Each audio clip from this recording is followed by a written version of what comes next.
Jamani, mfugaji asilia. Leo nimemtembelea mfugaji. Leo nipo kwa mfugaji nimemtembelea.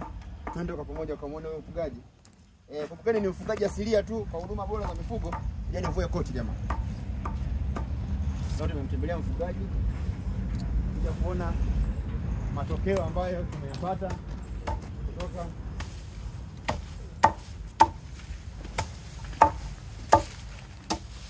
wapendwa watazamaji na wasikilizaji wa mfugaji asilia mnaofuatilia vipindi vyetu. Leo nipo kwa mfugaji asilia sasa. Na wasemaga mfugaji asilia, leo nimekutana na mfugaji asilia. Na leo tunaenda kujifunza na unaona anaandaa majani kwa ajili ya ng'ombe vizuri kabisa. Kwa wale wafugaji wadogo ni ng'ombe mmoja wawili, tunatumia njia hii kwa ajili ya kuandalia chakula ng'ombe wetu. Na leo tupo kwa mfugaji huyu.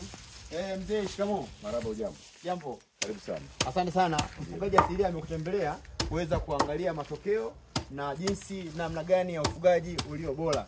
Tuende katika banda letu tukaangalie. Nashukuru sana. Namna gani ambavyo unaweza ukawashauri wafugaji na ukawashauri wa Tanzania kuhusu ufugaji ulio bora.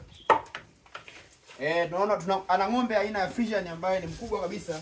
Anatueleza kwa ufupi faida na matokeo ambayo unayapata kutoka kwa ng'ombe huyu. Waambie wa Tanzania ni faida gani ambayo unaipata na njia gani bora ambayo unatumia kwa ajili ya kumfuga ng'ombe huyu vizuri kabisa.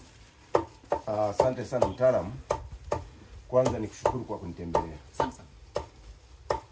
Ng'ombe wangu huu ni uzao wa 4. Lakini faida kubwa nayoipata hapa kwanza ni maziwa kwa ajili ya lishe. Pili ni mbolea. Wana mbolea nayoipata hapa napeleka shambani. Lakini pia napata keshi.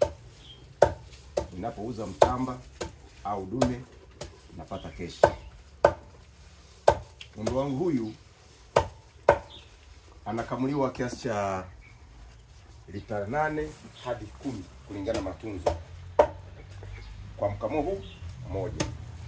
Kwa ninapokuwa nimemlisha vizuri, amepata nyasi safi, amepata mashudu, pumba, na akamua lita 10 kwa mkamo mmoja. Kwa hiyo siku naweza kamua 10, jioni kakamua 11. Asante sana. Unaweza kuwaambiaje wa Tanzania au wafugaji ni njia gani ambayo unatumia kwa ajili ya kupata mazao mazuri kabisa ya ndama?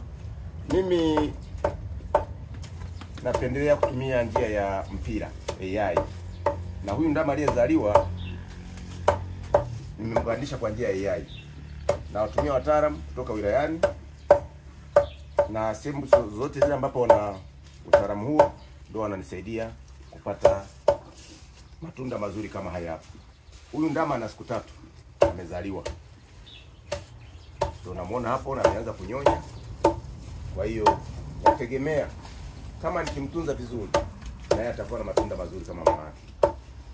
Asante sana jamani wa Tanzania na wafugaji wote ambao mnatuangalia katika kipindi chetu cha mfugaji asilia.